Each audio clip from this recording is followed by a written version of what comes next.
मैं साधनों दास हाथ जोड़ के अर्ज करता हूँ। Page number 10। कपड़ा जरी व रेशम का पहनेंगे, जब शेर भर काशी रह जावेगी तो रेत वगैरह तो सब मर जावेगी, क्योंकि सब काम रुपया पैसे से होता है।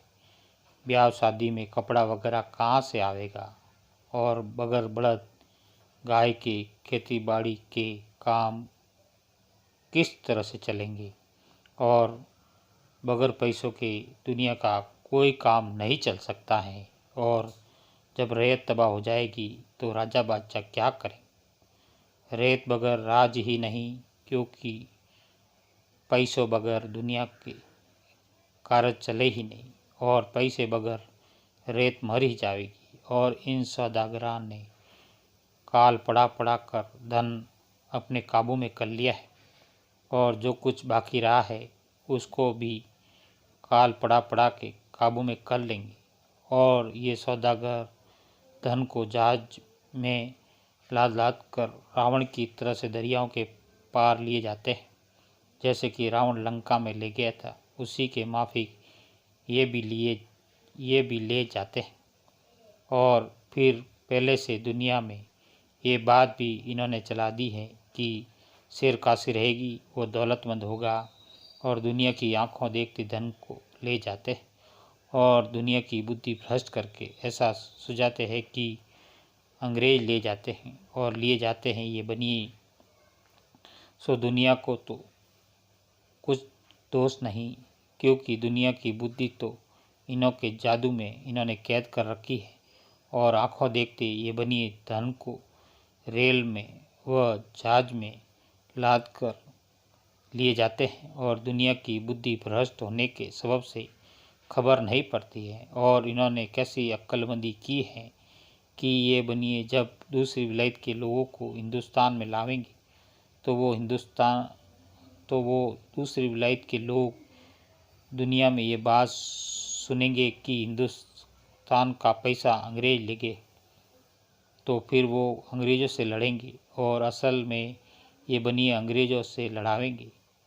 परंतु आप ये अलग के अलग और न्यारे के न्यारे रहेंगे। और शेर काशी की बातें इन बनियों ने ही पहले से ही चलाई हैं। सो ये तो जाहिर दिखाई देवे हैं कि जब धन हिंदुस्तान का ये बनिए ले जाएंगे तो शेर काशी ही बाकी रह जाएगी। और ये बात शेर काशी वगैरह की और काल वगैरह की चलाई तो पहले से बनियों ने है, और साधु फकीरों का नाम लगाकर लिखती है कि फलाना साधु फकीर पहले से लिख गए कि ऐसा ऐसा बुरा ज़माना दुनिया में आवेगा। सो अगर साधु फकीरों को पहले से मालूम होता तो वो ये भी लिख जाते कि ये बनिए राक्षसी जाल दुनिया का बुरा होने के वास्ते चलावेंगे। सो वो तो बेचारे परमेश्वर की भक्ति करते थे और उसका नाम लेते थे अपने जीव का भला होने के वास्ते।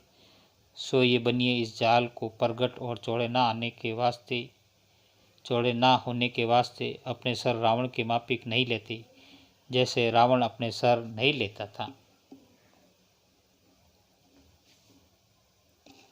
पेज नंबर 11 नहीं लेता था। और सिवाय इसके और भी बात कैसी लिखकर जाहिर की है कि सूरज 1000 किरणों में तपेगा, जिसकी गर्मी से धरती लाल सुरंग तांबे के रंग हो जाएगी, और ज़मीन माता के ऊपर पानी जो है वो इस तरह से गर्म होगा कि जिस तरह से कढ़ाई के अंदर तेल उबलता है उसी तरह से पानी उबलेगा। सो देखो भाई उस वक्त में इन राजा बादशाहों का क्या हाल होगा।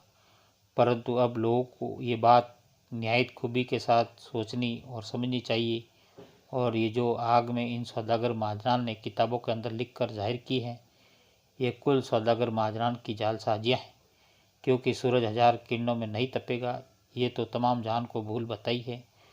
परंतु ये ऐसा तो जरूर करेंगे कि ज़मीन मातों को अग्नि का रोक करके बीमार कर देंगे, जिसकी वजह से धरती सुरंग तांबे के रंग हो जाएगी और पानी भी तेल उठने के माफिक उठेगा। परंतु ये जादूखोरा सूरज को नाहक बदनाम करते हैं और सब संसार के लोगों को भूल बताई है कि तपेगा, मेरा लिखना यह है कि सूरज हरगिज हरगिज नहीं तपेगा, क्योंकि ये तो अपने मामूली कील पर घूमते हैं। और सूरज चंद्रमा तो इस तरह से है कि जिस तरह से आदमी के शरीर में जोत होती है, उसी तरह से जमीन माता के शरीर में सूरज चंद्रमा की जोत है। परंतु इन सौदागर महाजनान के इंद्रजाल के पाप से कुलजहान के लोगों की अक्ल कैसे खराब कर दी है कि जिससे सब लोगों को ऐसा ही मालूम होता है कि ये राक्षस वेद की किताबें अगले 37 लोगों की लिखी हुई है, जिससे उनको काम में लाते हैं।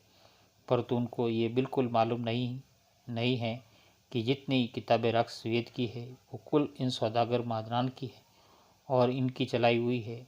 परंतु नाम उन किताबों में अगले 37 लोगों का लिख कर जाहिर किया है, जिससे तमाम लोग उन किताबों को पढ़ते हैं और उन्हीं के ऊपर चलते हैं। हालांकि रात दिन खराब होते जाते हैं तो भी नहीं समझते हैं कि इन बनियों ने रावण के माफिक राक्षस वेद की किताबें और टिप्पणा वगैरह चलाए हैं, क्योंकि संसार की बुद्धि राक्षसी पाप में कैद हो रही है। इसे नहीं समझा जाता, क्योंकि जब रावण वगैरह ने पाप चलाया था तो देवता स्वरूपी जो लोग थे उनको भी नहीं मालूम होता था। जब शनिचर ने वाकिफ किया, जब संसार वाकिफ हुआ,